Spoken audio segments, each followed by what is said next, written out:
hello. Welcome to Georgie classes. Okay. Now, last class we have learned a few journals. Correct? Simple journals you have learned. Now we are working out about compound journals. What are compound journals?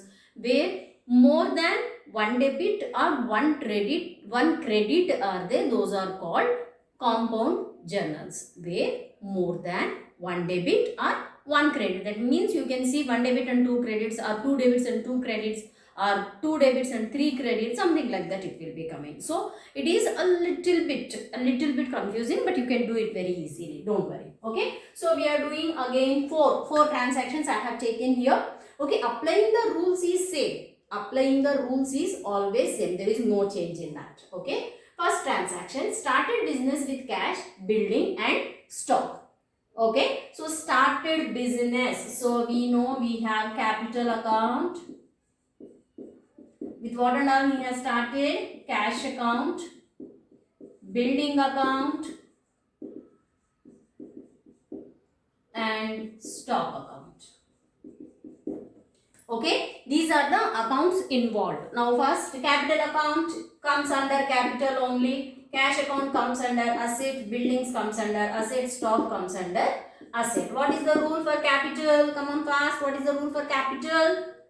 Debit decrease, credit increase. When you invested in the business, capital is coming inside. So your capital is increasing. When your capital is increasing, it should be credited. So write down credit side. Okay. Next. Cash. Cash is coming inside the business. So your asset also increasing. What is the rule for asset? Debit increase and credit decrease. So write down debit. So if building, cash is coming inside, building will go outside. No, right? Everything is coming inside only. So all the stocks were coming inside. Stock, building, all the assets were coming inside. So the rule for asset, debit increase and credit decrease. So both of them also debited. Sorry, debit. Now check it out. Cash debit, building debit, stock debit and capital credit. Now how the journal will come? How the journal will come?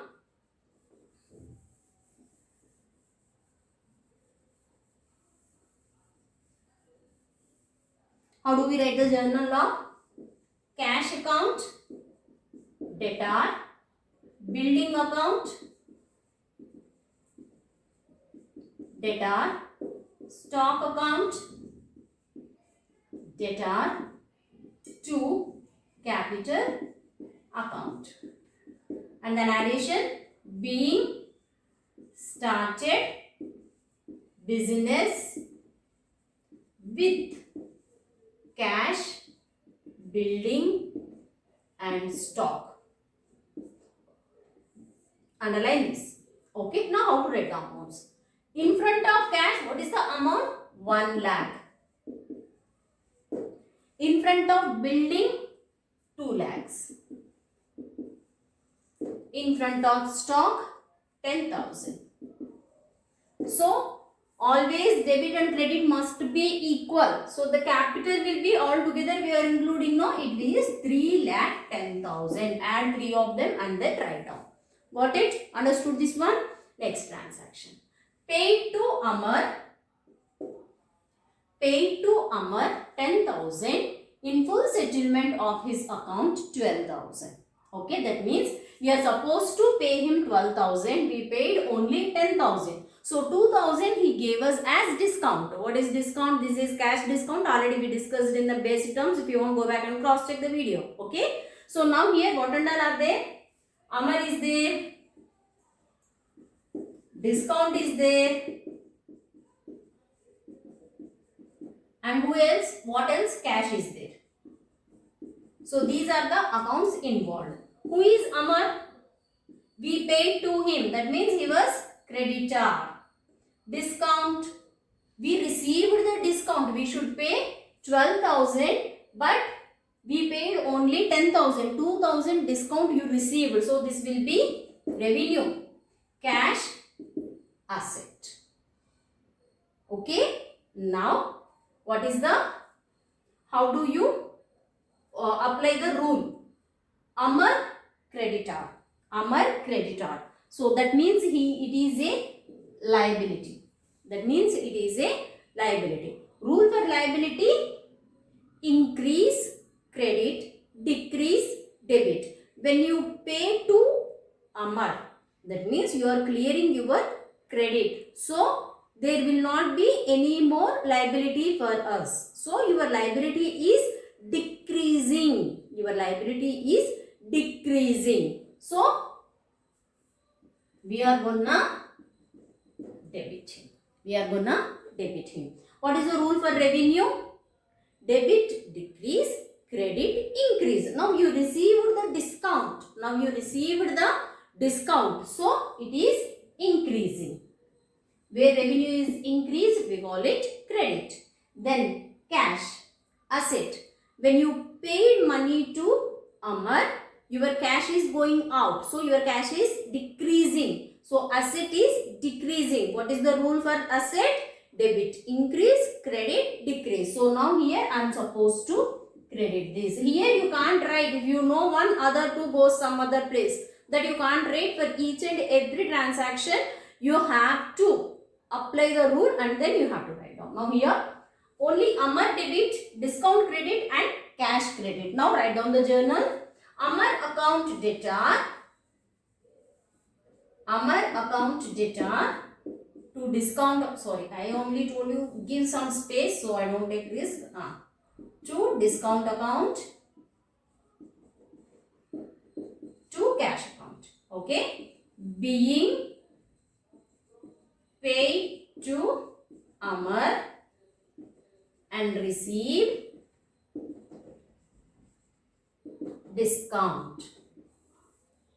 Okay. What is the amount? What is the total amount? Okay, if you have doubt on that, what is the amount we paid? 10,000 we paid. So write down in front of the cash 10,000. What is the discount we received? 10,000 we paid. 12,000 is the actual amount. So 2,000 is discount. So the total 12,000. Now check it out. What is the total due to Amar? 12,000. In that 10,000 we paid. 2,000 you received discount. Clear? So copy these two. Then I will move on to the next two transactions. Please copy it. Take the screenshot. Let us move on to the next transaction. So now once again tell me, what are compound journals? Compound journals are the entries where you have more than one debit or one credit. Got it? Those are called as compound entries. Now what is the next transaction?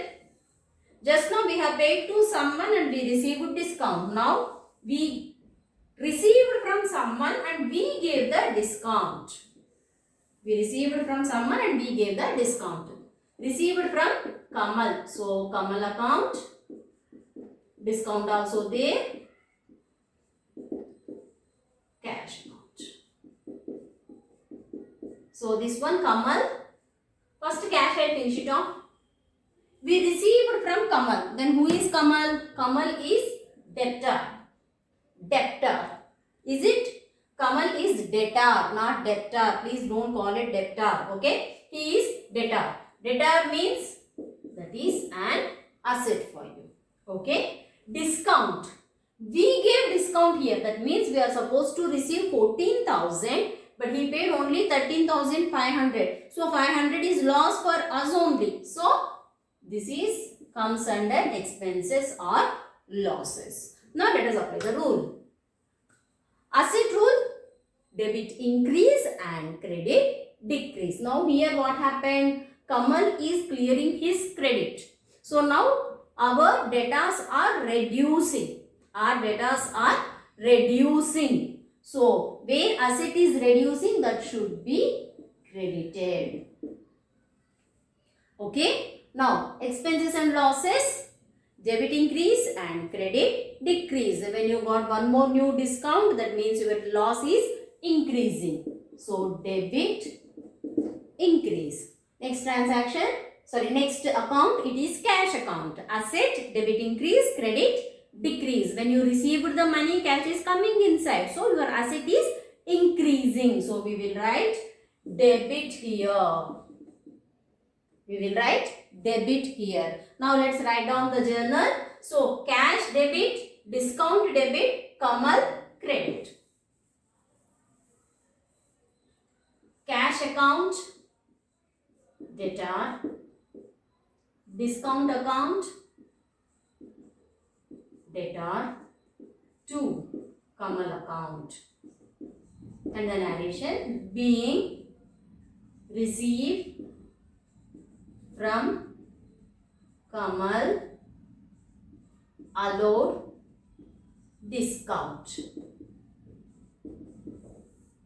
And then the amounts, total amount was 14,000. So in front of Kamal it will be 14,000. How much cash we received? 13,500. What is the discount we allowed? 500. See, in front of cash 13.5. In front of discount 500. In front of Kamal we are writing total 14,000. Is that one clear to you all? So now next, the last transaction. Paid salary 10,000, rent 4,000, carriage 500. So all expenses only. How do we pay? They didn't mention anything. All are cash payments. So write down salary account, rent account, carriage account, cash account. Okay. So expense, expense, expense and asset. Got it? So now when you are making the payment, already so many we have done till now. So I don't think so much explanation is required for this journal. We paid. So it is expense. Expense is increasing. Debited. So all of them also paid only, no? Debit, debit, debit. Now cash. We are paying in the mode of cash. So cash is going out. Your asset is decreasing. Now what is the formula? Debit increase and credit decrease. So this will be credited. Got it? So now let's write on the form journal. Salary account, debtor. Rent account, debtor. Carriage account, debtor. To cash account.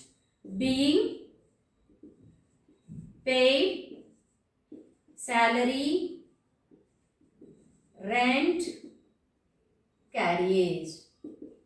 Carriage in the sense it is a kind of delivery expenses. You can treat it. You can treat it in that way. Okay. So 10,000, 4,000, 500. Then the total 14,500. Okay. Now anyway, carriage topic came. So let me discuss about that. We have two types of carriage. One is carriage inwards. Other one carriage outwards. Why I am speaking about this specially is, actually when I correct the papers, I used to observe so much. I used to make it very simple. Purchases are debit, then sales you should write down credit. Okay, like that I used to make it simple. If assets are debit, make it credit of liabilities. Like that I used to tell. So now here they thought carriage inwards is expense, then carriage outwards will be revenue. That is how people were thinking. No. Carriage inwards in the sense after purchasing the goods whatever we pay, that is carriage inwards. Carriage outwards in the sense after selling the goods, sometimes owner only will pay, the supplier only or owner only will be paying the expenses till the delivery. Okay. So carriage outwards also expense. Both of them are expense only. Nothing is income in that. Clear? So keep that in your mind. So all of you understood these entries.